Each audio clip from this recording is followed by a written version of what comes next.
Assalamualaikum warahmatullahi wabarakatuh. Perkenalkan, nama saya Yusrina Salsabila dari kelas 12 IPS 3. Di sini saya akan mengulas artikel tentang agar anak miskin terus sekolah.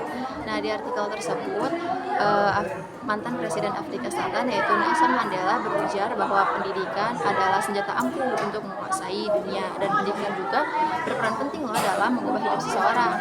Nah, di Indonesia sendiri itu ada pasal yang dimana orang itu harus mendapatkan pendidikan yang layak, yaitu pasal 31 Undang-Undang Dasar 1945. Nah, apakah yang jadi masalah itu apakah anak-anak Indonesia itu mendapatkan pendidikan yang layak? Ternyata masih belum loh.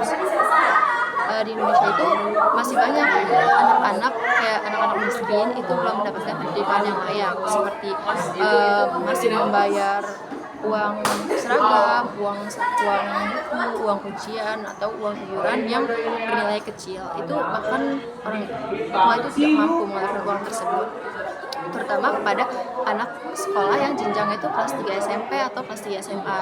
Mereka membutuhkan duit banyak untuk melanjutkan pendidikannya, terutama untuk yang SMA. Mereka harus menyiapkan duit banyak untuk berkuliah, untuk mencari universitas yang bagus, yang ternama, yang istilahnya universitas impian dia lah. Dan itu tidak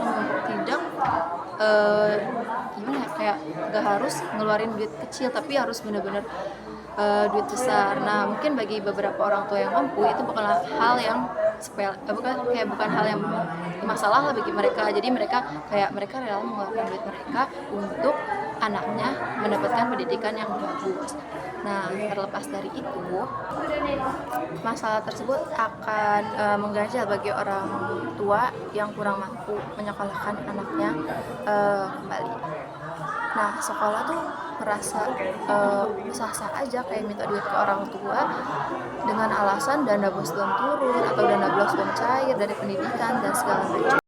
Bahkan untuk pembangunan fisik, gedung, segala macam, ruang kelas segala macam itu masih membutuhkan iuran dari kayak orang tua siswa atau dari siswa, yang dimana padahal hal tersebut itu harusnya minta dari pemerintah setempat atau dari Menteri Pendidikan. Nah, di situ juga sekolah swasta harus ikut turun tangan, seperti menyediakan 20% kuota kursi untuk anak-anak yang miskin atau kurang mampu, sehingga mereka mendapatkan keringanan biaya ataupun keringanan bayar-bayar lain. Nah, ternyata pemerintah juga harus ikut adil serta dalam kegiatan tersebut, seperti melakukan pengawasan terhadap sekolah-sekolah. Mereka itu melanggar hak-hak yang ada di sekolah atau tidak. Misalnya kayak misalnya kayak pemungutan biaya yang dimana biaya itu nggak jelas. Nah, itu tuh harus dipertanggungjawabkan. Kayak misalnya alasannya untuk ini, ternyata untuk kepentingan mereka sendiri, atau banyak sekolah-sekolah yang korupsi tentang dana PIP lah segala macam, atau enggak dana bos yang lainnya yang harusnya untuk siswa tersebut, tetapi malah mereka gelapkan dana tersebut.